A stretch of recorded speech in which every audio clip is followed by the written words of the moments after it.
الله الرحمن الرحيم الحمد لله رب العالمين نحمده ونستعينه ونستهديه ونستغفره ونعوذ بالله من شرور أنفسنا ومن سيئات أعمالنا من يهد الله فلا مضل له ومن يضلل فلن تجد له وليا مرشدا أشهد أن لا إله إلا الله وحده لا شريك له وأشهد أن محمدا عبده ورسوله اللهم صل وسلم وبارك على محمد وعلى آله وأصحابه أجمعين اللهم رب اشرح لي صدري ويسر لي أمري واحلل عقدة من لساني يفقهوا قولي ولا حول ولا قوة إلا بالله العلي العظيم اللهم لا سهل إلا ما جعلته سهلا وأنت تجعل الحزن إذا شئت سهلا ربي يسر ولا تعسر وأتمم بالخير أما بعد باب وجوب غسل الرجلين بكمالهما مسلم kita baca Muslim.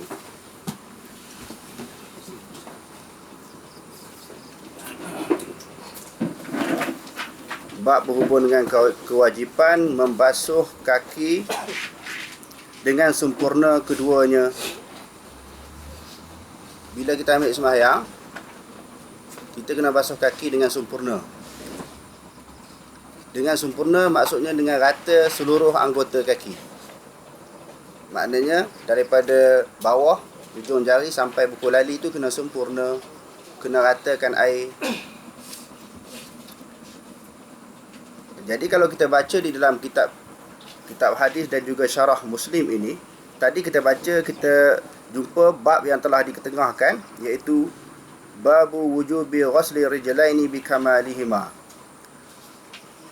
Jadi tajuk ini tidak sama di antara satu kitab dengan kitab-kitab yang lain. Walaupun kedua-duanya adalah hadis Muslim, kitab Muslim juga. Apatah lagi ulama-ulama yang mensyarahkan hadis Muslim ini. Tajuk yang lain, dia ada satu tajuk lagi, babu wa'idin man lam yusbiril wudu'a. Bab satu ancaman orang yang tidak meratakan air sembahyang. Jadi maknanya hadirin sekalian, sebagaimana yang kita sebut di dalam pengajian-pengajian kita yang lalu, Imam Muslim ini dia tak sama dengan imam-imam hadis yang lain. Imam-imam hadis yang lain, turjamatul bab itu diletakkan oleh mereka sendiri. Tajuk bab itu, imam yang menyusunkan hadis itulah yang meletakkan bab. Adapun Muslim ini dia tak letak tajuk. Yang letak dia kadang-kadang anak murid dia, kadang-kadang pensyarah, orang-orang yang mensyarahkan hadis itu yang letakkan tajuk. Sebab tu mungkin tuan-tuan ada cetakan-cetakan yang berbeza. Kadang-kadang jumpa tajuk yang pertama yang saya sebutkan tadi. Mungkin orang beli juga Sahih Muslim, tajuk lain pula. Jadi orang keliru. Sebenarnya tak perlu keliru, maknanya sama je. Itu diletakkan oleh ulama orang lain terhadap tajuk ataupun turjamatul bab kepada Sahih Muslim. Jadi sama ada bab, tajuk yang pertama tadi iaitu bab wajib membasuh kedua kaki dengan sempurnanya. Ataupun tajuk yang kedua, bab ancaman bagi siapa-siapa yang tidak menyempurnakan wudu. Nanti kita akan jumpa beberapa hadis Nabi bahawa Nabi SAW memberi ancaman dengan neraka bagi orang yang basuh kaki tidak sempurna. Maknanya air tidak meratakan anggota kaki. Wailul lil aqabi minan nar. Wail di sini sebahagian ulama kata binasa, musnah, celaka. Tetapi pendapat yang paling kuat adalah wail wadin fi jahannam. Maknanya suatu lembah yang ada di dalam neraka. Ini maknanya wail. Selain daripada Muslim, ulama-ulama hadis yang lain juga turut membawa hadis yang merupakan ancaman daripada Rasulullah tentang orang yang basuh kaki tak rata. Sebagaimana dalam Bukhari dulu pun kita dah belajar di dalam Kitabul Ilmi, bab mengangkat suara bila melihat sesuatu benda yang tidak disukai. Jadi Rasulullah tengok orang ambil sembahyang tak sempurna, wailul lil aqabi minan nar. Dia sebut dengan suara yang kuat, nada suara dia tinggi untuk mencegah sesuatu kemungkaran yang berlaku di hadapannya. Jadi tajuk ini sudah cukup untuk memberi kefahaman kepada kita, cukup jelas bahawa kaki ini mesti dibasuh dengan sempurna. Kalau basuh lebih kurang, dia tak akan ratakan seluruh anggota kaki sampai ke buku lali. Kalau basuh pun belum tentu sempurna, sehingga didatangkan ancaman-ancaman neraka kalau basuh tak sempurna. Apatah lagi dengan sapu. Apatah lagi dengan sapu. Kalau sapu lagi tak rata. Basuh pun kalau tak diteliti betul-betul, ada sebahagian daripada juzuk tak terkena dengan air, apatah lagi kalau sapu saja. Sebab apa kita perlu jelas berhubung dengan masalah basuh dengan sapu? Kerana di sana ada pandangan yang kata ambil sembahyang ni kaki dikena sapu. Sebab dalam Quran kata, ya ayyuhallazina amanu idza kuntum ila sholati faghsilu wujuhakum wa aydiyakum ila al-marafiq wamsahu bi ru'usikum wa arjulakum ila al-ka'bain. Bila ayat Quran tu maksudnya, wahai orang beriman, apabila kamu nak mengambil sembahyang basuh muka, tangan, kepala, kaki. Sebahagian ulama baca wa arjulakum. Bila wa arjulakum, waw ini diataf kepada aidiyakum. Ataf ini adalah mengikut. Minat tawabi'. Kalau orang mengaji nahwu, ataf taukid badal. Naat ataf taukid badal ni dia mengikut. Macam kita kata jaa Zaidun wa Amrun. Sama-sama bagi depan kan? Maknanya Zaidun fa'il, sebab tu dia marfu' kerana masuk jaa. Jaa itu fa'il. Jaa Zaidun wa Amrun. Amrun kenapa bagi depan? Kerana dia ataf kepada Zaid. Ra'aitu Zaidan wa Amran. Aku telah melihat Zaid dan juga Umar. Bagi atas juga sebab dia ataf kepada Zaid. Maratu bi Zaidin wa Amrin. Aku telah berjalan bersama dengan Zaid dan Umar. Okey, di dalam ayat yang kita bacakan tadi, wa arjulakum ke wa arjulikum? Di sini khilaf ulama. Kalau tang baca, majoriti ulama dia baca wa arjulakum. Bila wa arjulakum ataf daripada tangan. Bila ataf daripada tangan, Allah Ta'ala kata bila ambil air sembahyang, tangan dikena basuh. Kalau lakum, bagi di atas. Bila tangan basuh, kaki pun kena basuh. Okey ya? Kalau kita baca dengan bagi atas. Kalau kita kata wa arjulikum, dia ataf dengan kepala. Wamsahu bi ru'usikum. Maknanya basuhlah kepala-kepala kamu, sapulah kepala-kepala kamu. Bila kepala sapu, kalau baca dengan lam baris bawah, kaki juga sapu. Tuan-tuan faham tak ni? Jelas tak? Tak jelas boleh tanya terus. Mungkin tuan-tuan tak nampak lagi apa yang saya nak sampaikan. Sebab apa perlu faham tentang baris atas, baris bawah. Kalau boleh baris atas, dia ataf kepada tangan kena basuh. Kalau baca wa arjulikum, atas daripada kepala kena sapu. Sebab di dalam riwayat Syiah, tuan-tuan, dia pakai baris bawah. Tengok, dia ambil daripada riwayat-riwayat Sunni juga. Yang pertama dia ambil, dia kata A'mas membaca, seorang-seorang daripada ulama tafsir, daripada kalangan ulama Sunni juga, qara'a wa arjulikum mahfudatul ain, mahfudatul lam, baris bawah. Dia ambil daripada riwayat Sunni juga. Yang kedua, Al-Qamah baca arjulikum juga mahfudatul ain, mahfudatul lam, lam tu di baris bawah. Dhahak juga baca wa arjulikum bil kasrah. Sebab itu, kalau kita berlawan dengan puak Syiah, dia akan bawa riwayat kita. Dia kata kami sapu sebab riwayat Sunni kata macam tu, wa arjulikum baris bawah. Bila ataf kepada kepala, sebab tu kami sapu. Macam mana kata kami sembahyang tak sah? Ambil sembahyang tak sah, sembahyang tak sah. Sebab ini riwayat di dalam kitab kamu. Lalu disandarkan itulah merupakan perbuatan Nabi. Dan juga disandarkan kepada Sayyidina Ali. Disandarkan kepada Sayyidina Ali, dia kata innal qawla bil mashi huwal mausus an a'immati ahlil bait. Sesungguhnya dengan ambil sembahyang sapu kaki itu riwayat-riwayat daripada imam-imam ahlil bait, maknanya keluarga Rasulullah. Di antaranya dia ambil daripada siapa? Wahum yastaniduna masha ila nabi sallallahu alaihi wasallam aqram ila nabi al-aqram sallallahu alaihi wasallam. Selain daripada Ahlul Bait, mereka juga menyandarkan kepada Nabi. Nabi ni siapa? Tengok pokok ni tuan-tuan. Bila kita baca dalam kitab dia, kitab ni memang pelajar yang memiliki kitab ni dia belajar di Iran tahun 80-an. Balik dia sebarkan Syiah. Jadi sebahagian daripada kitab dia terlepas daripada tangan saya. Jadi saya baca kitab dia. Ada banyak lagi kitab-kitab Syiah. Memang dia nak sebarkan ajaran Syiah. Jadi kita tengok kitab-kitab yang menjadi buku sekolah di Iran ini tuan-tuan, yang menjadi sukatan pelajaran dia ambil di mana ni? Padahal ni dia ambil kitab yang besar, Wasailu Syiah. Ini kitab besar di dalam fiqh Syiah. Kalau macam kita kata Imam Nawawi lah. Imam Nawawi ini maknanya Majmu' Imam Nawawi baru 20 jilid, baru 22 jilid. Hawir Kabir baru 24 jilid. Kitab Syiah ni 30 jilid tuan-tuan. Kitab fiqh dia. Saya baca dalam kitab ni, dia kata tengok, dia rojok di dalam Wasailu Syiah. Saya buka-buka betul. Saya buka-buka memang betul bahawa muka surat 420 dan juga 421 jilid yang pertama sama. Di dalam riwayat hadis-hadis dia, sebab demo ni pun banyak hadis tuan-tuan. Dalam hadis-hadis dia memang tentang kaki ini padan sapu je. Sebab dia kata perbuatan Nabi dan juga fatwa Sayyidina Ali. Orang nak jual nama Sayyidina Ali ni.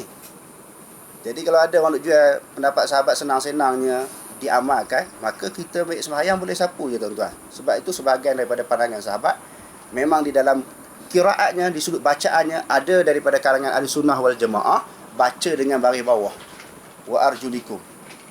Segi bacaan tak salah, segi nahwu pun boleh jadi betul. Segi nahwu pun betul.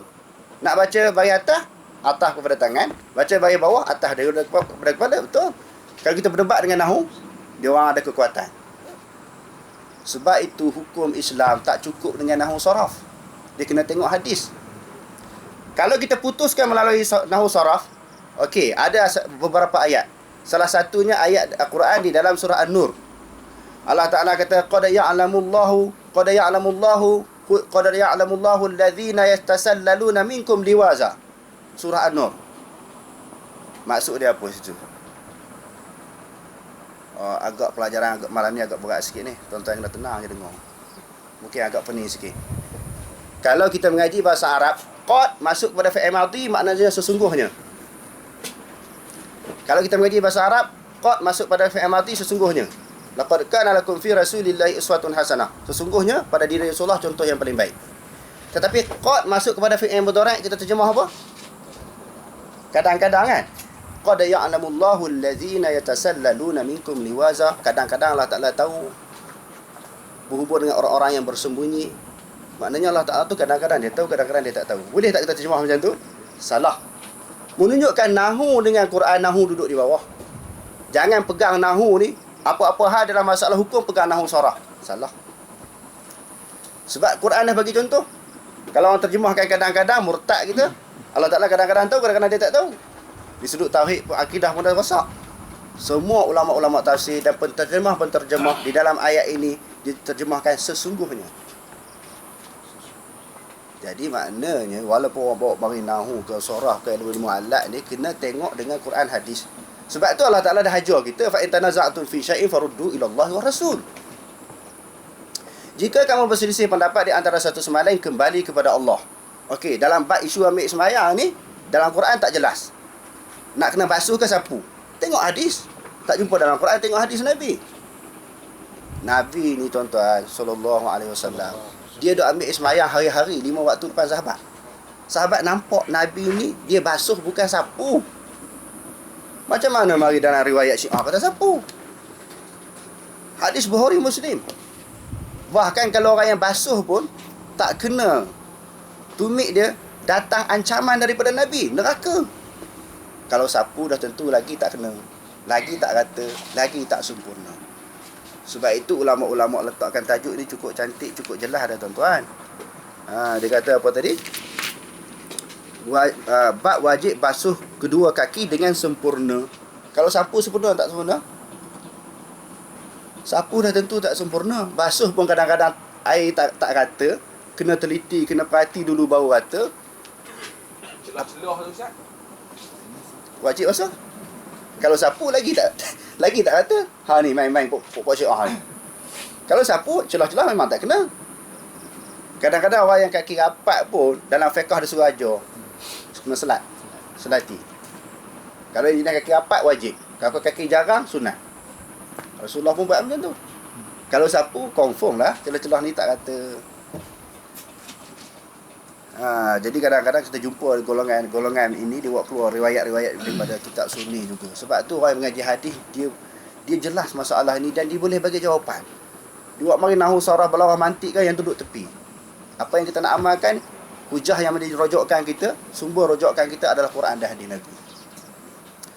Kerana di sana tuan-tuan ada orang yang mengaji, dia tak terbuka langsung pandangan dia. Dia tak boleh terima pandangan-pandangan yang berbeza. Itu satu keadaan yang masyarakat yang terpaksa kita hadapi. Ada satu lagi pula orang yang jenis terlalu terbuka, tak ada tapih. Ini pun masalah juga. Dia kata dalam kitab ada macam tu. Kalau tuan-tuan baca dalam Qurtubi tuan-tuan, mana-mana tafsir dia akan bawa riwayat ataupun kiraat dua perbezaan kiraat ini. Bagi atas dan bagi bawah. Bagi bawah pun ramai juga daripada kalangan ulama ini kata boleh baca bagi bawah. Tak boleh baca tidak ada masalah. Tetapi kesan yang daripada kita meletakkan baris bawah, maknanya di atas daripada kepala.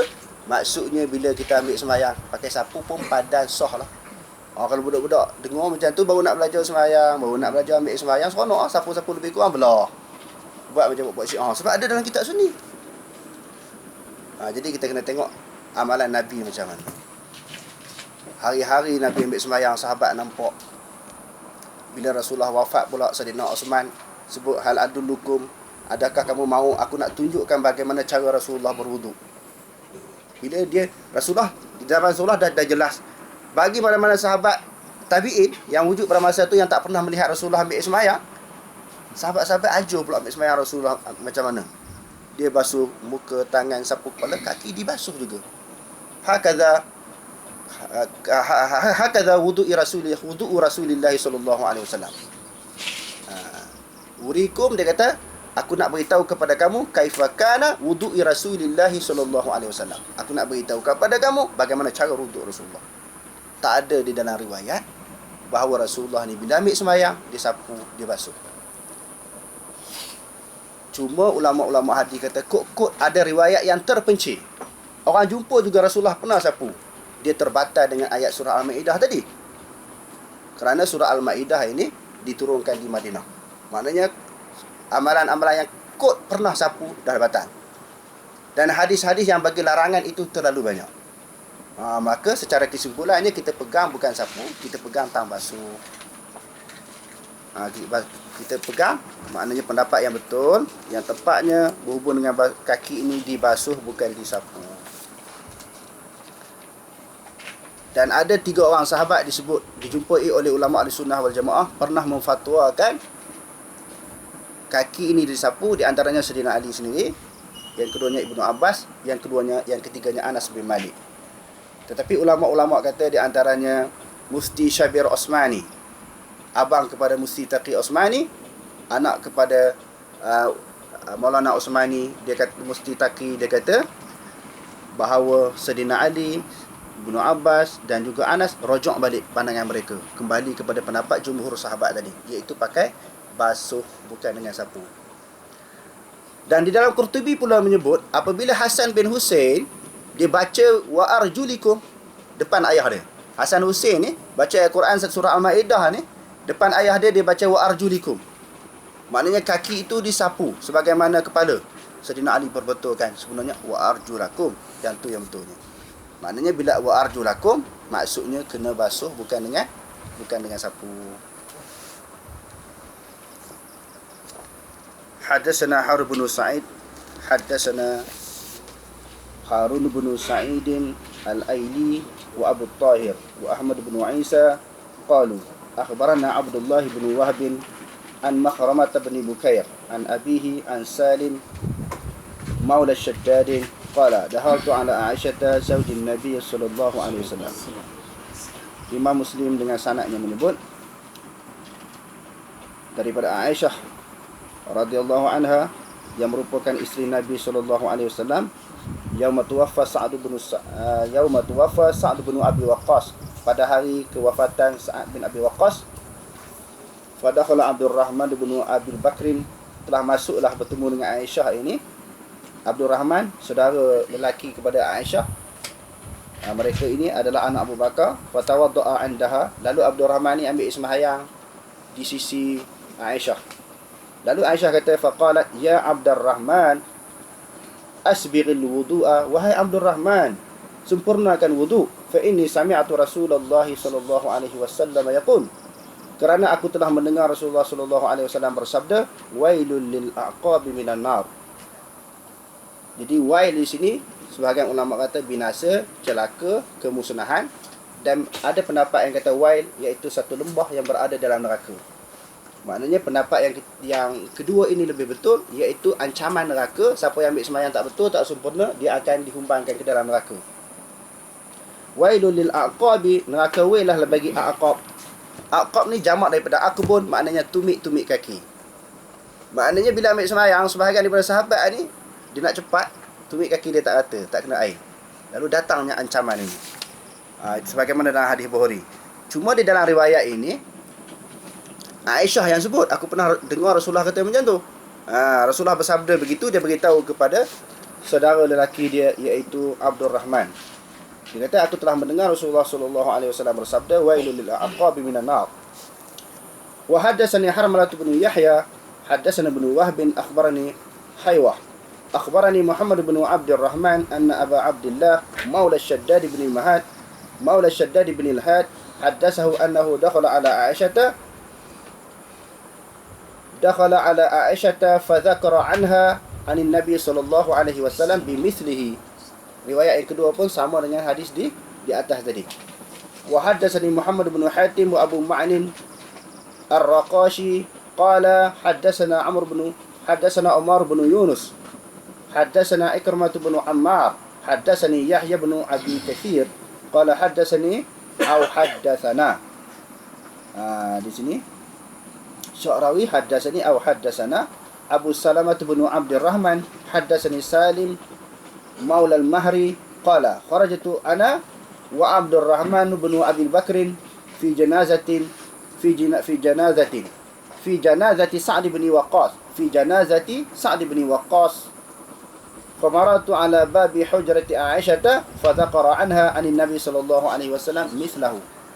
Hadis-hadis yang kita akan jumpa selepas ni semua berbeza di sudut jalan hadis, turuk hadis, tetapi matan yang sama di dalam berbagai-bagai saluran, berbagai-bagai jalan.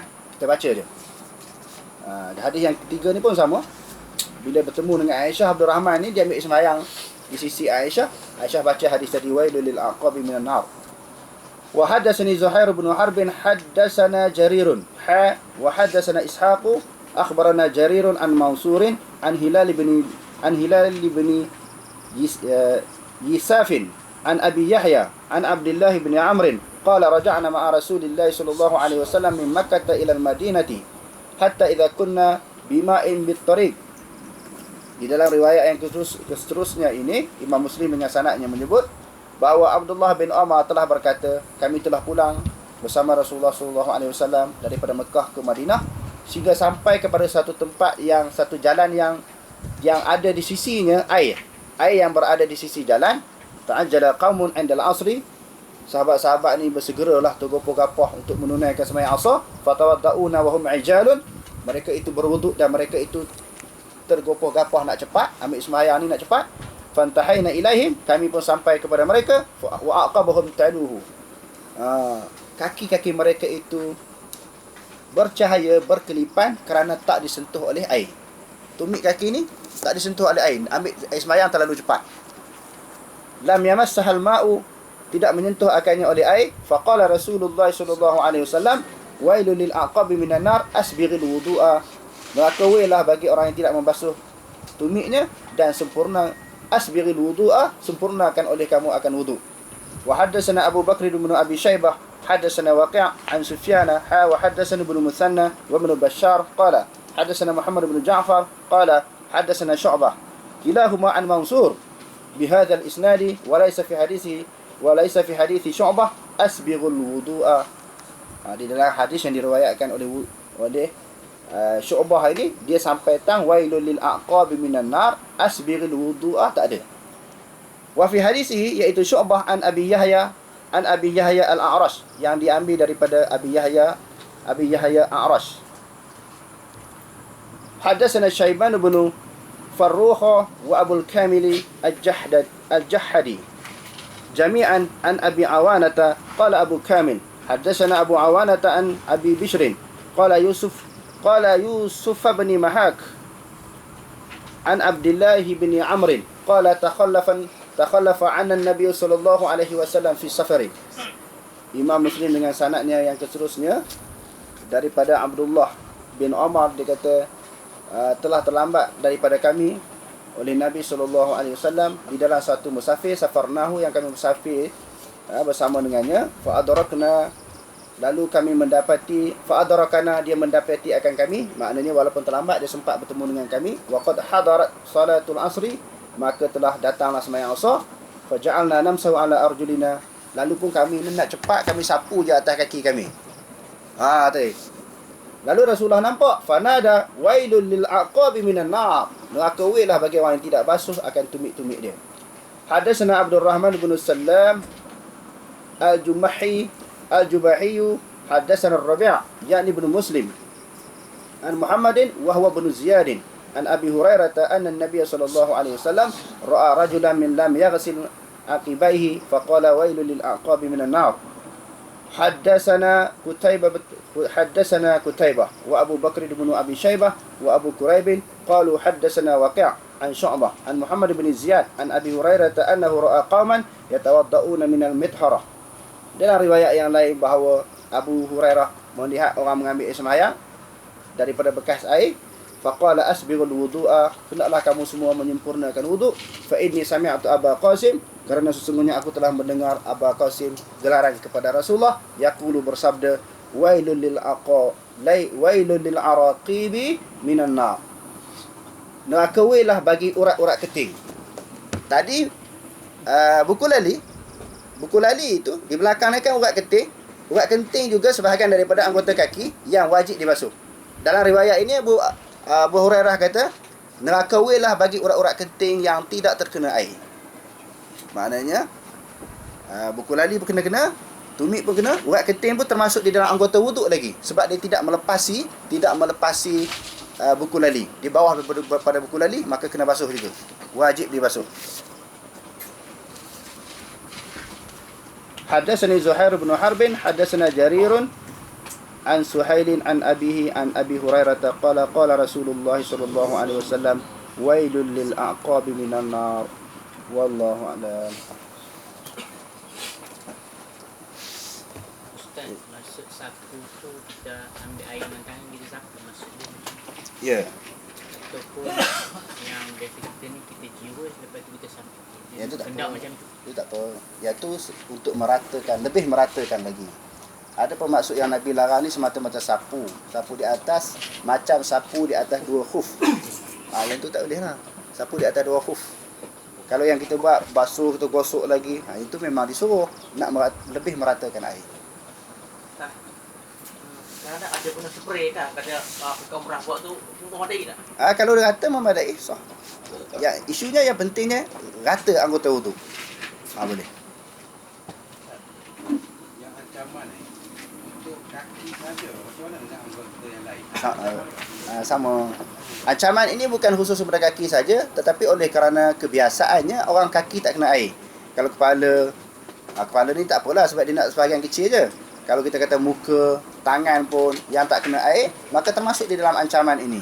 Tapi oleh kerana kebiasaannya orang basuh muka ini, muka dia rata, biasa-biasalah. Kalau tangan-tangan dia rata, tapi tangan kaki dia buat lebih kurang je. Dia buat cincang. Sebab tu didatangkan dengan banyak ancaman-ancaman daripada Nabi. Secara kesimpulan, kalau anggota lain pun tak basah, samalah. Termasuk dalam ancaman ini. Sebab itu dia kata asbiril wudu'a, sempurnakan wudu. Bukan anggota kaki saja perlu disempurnakan, semua anggota wudu.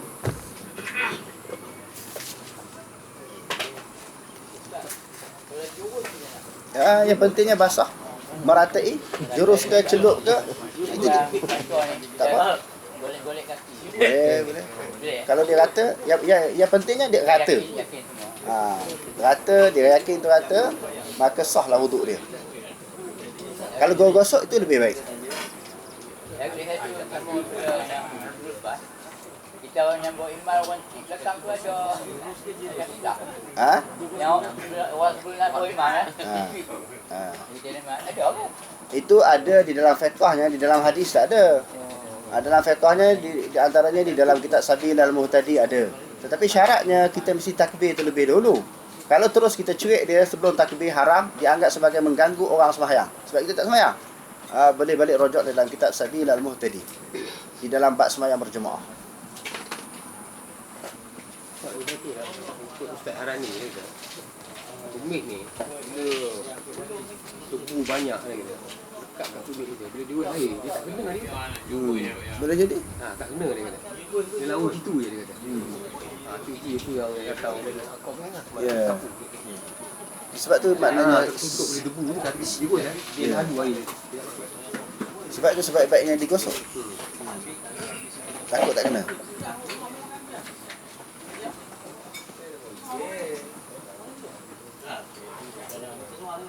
Dan banyak-banyak matan. Satu matan lain tu dia mahdi lain lah. Mana? Dia al-Araqib tu. Tu riwayat lain. Sebab tadi yang Abu Hurairah kan? Bawa apa lah agak. Betul. Maksud itu direct daripada hadis Nabi. Yang tu maknanya yang tu tambahan. Samit Tabul Qasim tu maksudnya. Apa dia? Samit Tabul Qasim. Ya, dalam riwayat yang lain betul. Maknanya di situ juga nak menunjukkan bahawa yang isunya di sini bukan semata-mata tumit, maknanya mana-mana anggota wudu mesti dibasuh. Tetapi oleh kerana majoriti ataupun kebiasaan sebagaimana yang disebutkan tadi, tumit dia selalu tak kena. Tetapi kalau tulang getih ni biasa kena, cuma kes-kes yang terpencil. Tetapi termasuk jugalah sama ada kaki ke, kita kata kepala ke, tangannya mesti kena rata. Sebab asal hadis itu menyebut asbiril wudu'a. Maknanya hendaklah kamu sempurnakan wudu, maknanya semua anggota wudu. Cuma sebagaimana yang kita sebutkan tadi, tang tumit tu biasa-biasa sangat orang buat lebih kurang, lebih cincang menyebabkan air tak kena.